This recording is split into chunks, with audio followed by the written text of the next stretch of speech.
Hi everyone. May 30th. So I'm at my internship right now. This week I wanted to talk about the safety piece. So for me, I'm in a reminder. So I'm doing behavioral health with the Springfield Medical Group. So my office connected with the family medicine. So the doctors are actually on the other side of the wall, and the nurses are around. So it's really nice to have everyone around. Um, my field instructor, Sarah, and I went through safety plans and just like what if things happen. So we have on the back of our ID cards different codes. So we went over them. Um, and a lot of these are kind of based through the hospital, but they're still connected to here. Um, and each code means different things. So red means there's a fire, pink is infant abduction, black, bomb threat, magenta is radiation alert, orange is assistance needed, silver is building lockdown, and 99 is life threatening. So there's not a lot of times that that's happened. There's been times where they've had to lock down because of just someone was upset in the office, so they would shut the doors. But my office that I'm working out of doesn't have a lock on the door, so Sarah and I went over like what if something had happened, if something would to happen, where would I go, what would I do, um, and we went through. There's different offices that I could get to, or how to block myself into the office if I needed to.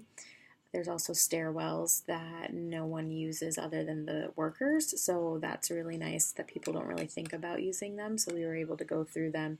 This place is a maze. It used to be a big, huge factory, and it's broken into, I think there's like 4 or 5 other like facilities in it. So we did a walkthrough on how to kind of get around and out of the building one day. Probably should do that more often just because I kind of get lost. But so that's kind of helpful just to see. The stairwell is really close to me, so if I needed to get out, I can.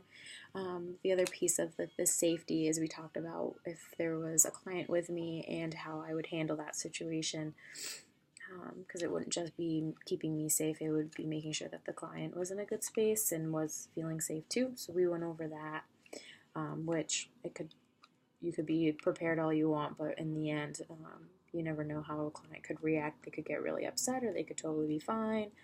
Um, so kind of being prepared for anything is really what we need to be prepared for in that kind of situation. But again, a lot of these codes and a lot of this stuff kind of happens more at the hospital than it does here at the doctor's office, but it's always good to be prepared. Um, the other piece that we talked about is, so in this office that I'm sitting in, there's the only kitchen sink. So the office is used quite frequently and people in and out. So we talked about having to figure out a way to make the space safe. So there's no forks, knives, stuff like that just sitting in the sink when I'm meeting with clients.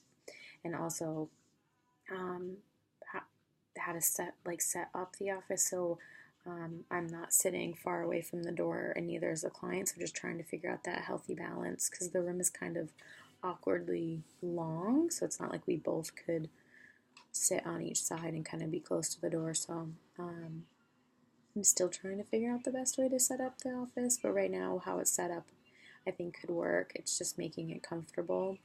Right now I have a lot of toys. Someone donated toys. The lady that works in this office, she's a care coordinator that needs to donate those. But um, yeah, so that's kind of where we were at. The other safety piece that I talked about with my supervisor is just like connecting on client safety and just them feeling safe with me and me feeling safe with them. So her office is on the other side of that wall. So if I needed to, I could always get her and make an excuse of needing to get her. So we talked about, say someone wasn't in a good space and they were getting really upset, that I could always step out to grab her or grab someone else because the nurses are just on the other side of the door. And that's kind of a perk, so it just gives you that comfort of knowing that there's people around, and also for the client to know that there's always other people around if they don't feel safe. So that was nice to go over too. I think that was it for my safety stuff. If you guys have any other ideas around setting up a room so I'm not far away from the door, or giving, like making, because this isn't my office, it's someone else's, but like what can I do to reduce it? But also be respectful. Maybe you guys have some ideas. But all right, that's it. Thanks, guys.